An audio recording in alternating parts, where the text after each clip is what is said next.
Good evening. Today I'll be explaining my experiment on how moderate exercise affects an individual's heart rate, going over my procedure, variables, and scientific reasoning, and relate it to our biology circulation notes. The purpose of this experiment is to investigate how exercise affects heart rate, measured in BPM, and to see how quickly the body responds to physical activity. So, for my hypothesis, I believe that the heart rate will increase after moderate exercise, but will generally stay around a safe range of 120 beats per minute. I personally expect my heart rate to be around 100 to 120 beats per minute because when physical exertion occurs, the body requires more oxygen for cellular respiration, along with its byproduct of ATP for muscle contraction and energy. For my independent variable, I chose the amount of physical activity because I am comparing from rest to after 20 push-ups.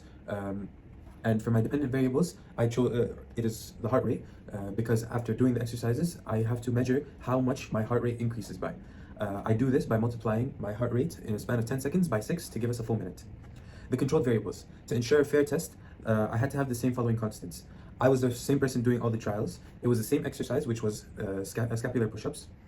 The same duration, so around I would do 20 reps at the same pace, and the same environment, which has similar temperature every time. For step 1 of my procedure, I sat quietly for 5 minutes to reach a resting state. Step 2, I measured my heart rate for a span of 10 seconds and multiplied it by 6 to get the value and record it down in my notes. For step 3, I performed the push-ups, 20 reps at a steady pace. And right immediately after, for step 4, I measured my pulse again for 10 seconds and multiplied it by 6. For step 5, I rested for 5 minutes to allow my heart rate to return close to baseline or resting again. And then for step 6, I repeated this process for a total of 3 trials to total up to 4 and improve my reliability. I used my Apple Watch along with measuring from my neck to give me the most accurate results, and they were timed at the same time, and almost every time they were giving very accurate and very similar results, only varying from 1 to 2 beats per minute. So for the errors of the experiment, the push-ups were not done at the same rate over time, as I would get tired and I would have to put more effort in to exert myself and reach those 20 push-ups, but they were all done in around a minute each for every trial. During the resting periods, I feel like I could have rested for a bit more to drop my heart rate even more, as I did not have proper time to rest and measure my heart rate and take a proper breaths. I was not drinking properly for the whole day, which was proven because after I finished the workouts, I drank a liter of water and waited another 5 minutes, and it dropped my heart rate from originally resting at 96 for the last trial down to 78, which does explain that water has an effect to all of this. My diet for the day was heavy on carbs, and I did not have sufficient protein for the day, which is for a male my age and height, it's recommended to have 150 grams, and it was well below 30.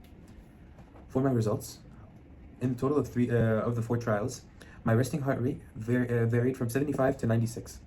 After the exercise, my heart rate varied from 120 to 132, and my average for resting was 86. After the exercise was 123, and recovery, which was excluding the initial heart rate, was averaging at 90 beats per minute.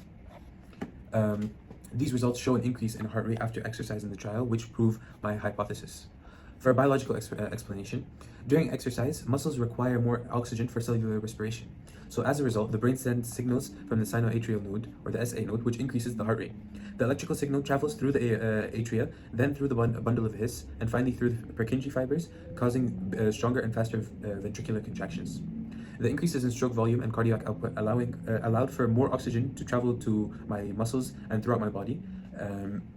And additionally, vasodilation occurred, which widened the blood vessels to help deliver oxygen more efficiently and remove carbon dioxide and heat.